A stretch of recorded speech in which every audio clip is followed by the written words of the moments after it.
السلام عليكم ورحمة الله وبركاته. أهلا فيكم في قناة ريحانة الجنة 114. اليوم الفيديو تبعنا خاص وغير أي فيديو.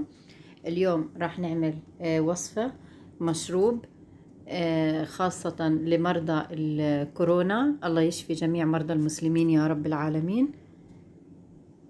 راح نعمل مشروب من الشعير. هذه الوصفة كانت أعطتني إياها إحدى صديقاتي، الله يجزيها كل خير.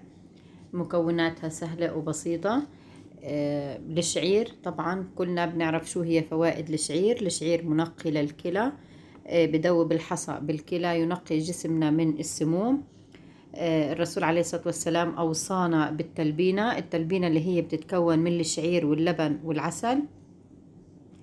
يعتبر الشعير حارق للدهون، يحسن عملية الهضم، ينظم السكر في الدم، ينظم الكوليسترول في الدم، يزيد من هرمون السعادة. أي شخص بيعمل صورة أشعة ممكن يتناول هذا المشروب، بيقي جسمه من الأشعة الضارة اللي هو اتعرض لها. طبعا أنا عملت هذا الفيديو خاصة للناس اللي بيعانوا من السعال القوي اللي بيجي نتيجة تعرضهم للإصابة بكوفيد 19 أو بالكورونا. بجيب عندي الشعير. المقدار اللي أنا راح أستخدمه، كل كاسة من الشعير راح أستخدم لها 5 كاسات من المي. طبعا بكون نقيت الشعير، غسلته كويس وصفيته. لكل كاسة بستخدم 5 كاسات من المي.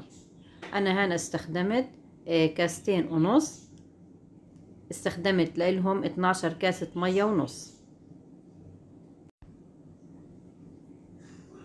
بحطهم على النار أول ما تبدأ تغلي. طبعا الرغاوي هذه فيك إنك تشيليها. أول ما تبدأ تغلي بحطها على نار وسط، ولازم أغطيها وأتركها تغلي لمدة 40 دقيقة.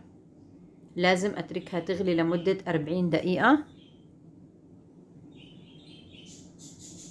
ملاحظة مهمة، الناس اللي بتعاني من الحساسية طبعا يمنع إنها تاخد هذا المشروب. هيها بدأت تغلي معنا. بعد 40 دقيقة بتصير معايا هذه النتيجة. شايفين كيف بتتحول مية الشعير بهذا اللون؟ هلا مباشرة راح أصفيها.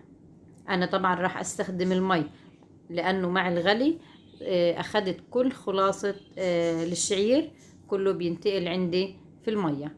طبعا المية الشعير هذه بتكون غنية بالفيتامينات وبالزنك وبالمعادن. مباشرة بعد ما أطفي عليها النار راح أصفيها. صفيتها وصارت هاي عندي المي اللي أنا راح أستخدمها. راح أخليها تبرد وأحطها عندي بالثلاجة. فيك تحطيها في أزايز في أي مرتبان أنت بتحبيه، وتستخدم كاسة. ممكن تشربي كاسة فترة الصبح وكاسة بالمساء. يشرب بارد، ما بيحتاج إنه إحنا نسخنه.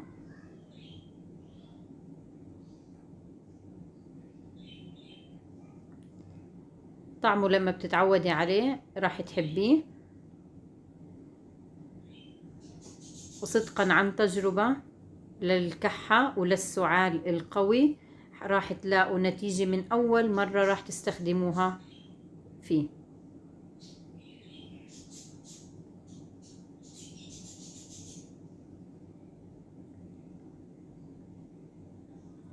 لا تنسونا باللايك والشير والاشتراك في القناة. وإذا عن جد استفدتوا من هذه التجربة اتركوا لنا تعليق بدعوة حلوة منكم. وألف صحة وعافية.